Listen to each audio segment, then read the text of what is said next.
Hey guys, it's Mrs. Kindly with this week's First Chapter Friday.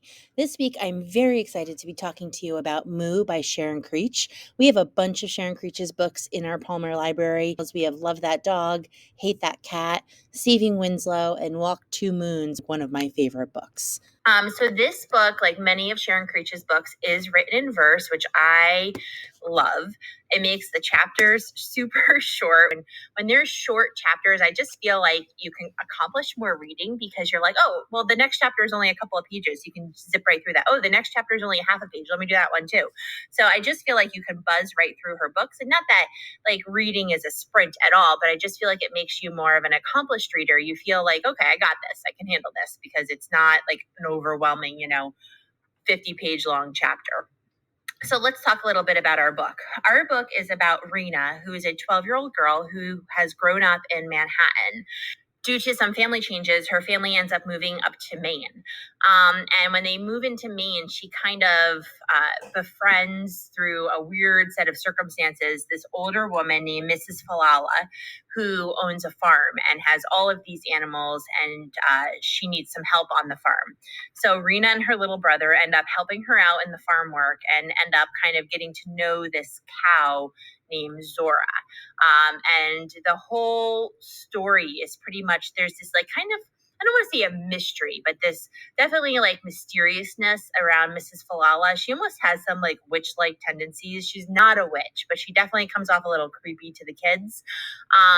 And she is trying to teach the children to be polite and be responsible through helping her out on her farm. So what I'd like to do is read you just the first couple of chapters because they're super, super short, as I said, and to kind of give you an idea of what this book, Moo by Sharon Creech, is all about. So here we go. That Zora. The truth is, she was ornery and stubborn, wouldn't listen to anybody, and selfish, beyond selfish, and filthy, caked with mud and dust, and moody. You better watch it or she'd knock you flat. That's Zora I'm talking about. Nobody wanted anything to do with her. Zora, that cow. But first, before Zora, I'm Rena, 12 years old and 2 months, formerly of a big city, a city of monuments and people of many colors, and a harlequin city of sights and noises, of museums and parks and music and cockroaches and rats and mosquitoes and crickets and fireworks and traffic and helicopters whooping overhead and sirens screaming through the air. And that's how we lived for a time. Me and my parents and brother zooming on the subway or creeping along in buses or cars into and around the city, trawling through the museums, oogling the dinosaurs and artifacts, ambling through the zoo, listening to the roars and screeches, the scrambles and warbles, staring at the lazy crawls of bored animals. Yes, for a time, that's how we lived. Flight path. Then one day, we were stuck in traffic behind a tall gray bus spewing exhaust, with horns honking and people yelling and sirens wailing. On a day that was hotter than hot, my mother asked my father a question. A question can swirl your world.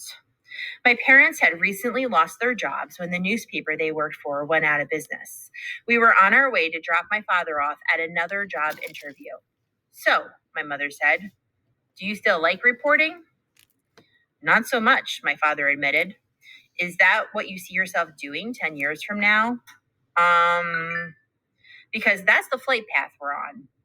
I was sitting in the back seat with my brother, Luke, a 7-year-old complexity. Sometimes he acted as if he were 2, and sometimes he acted as if he were 12. He was full of questions and energy and opinions, except when you wanted him to have any of those things. Luke was drawing with a black marker in the yellow notebook that was nearly always with him. He drew for hours and hours, contorted heroes leaping and jumping and vaporizing, bizarre enemies with gaping mouths and sharp talons and horns, and complicated towns with alleys and bridges and dungeons. In the car, when Mom said, because that's the flight path we're on, Luke said, flight path?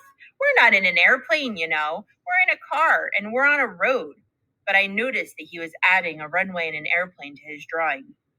Drivers all around us were honking their horns like crazy, and the smells and the heat and the noise were pouring in the windows and squeezing us from all sides. "Let's get out of here," my mother said. My father took his hands off the wheel and raised his palms to the sky. "No, I mean out of this city," my mom said. "Let's move." "To Maine," I said. My parents turned to look at me. Then they looked at each other again. Then they looked at me again. "Maine," they said. "Of course."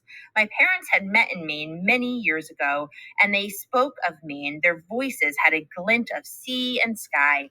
In the car that day, Maine just popped out of my head. I hadn't expected that they would take me seriously. I'm glad I didn't say Siberia. Okay, guys, our book again this week is Moo by Sharon Creech. It is found in our realistic fiction section under CRE for Creech. I really think a lot of our Palmer students are going to enjoy this one. I hope you do. Happy reading.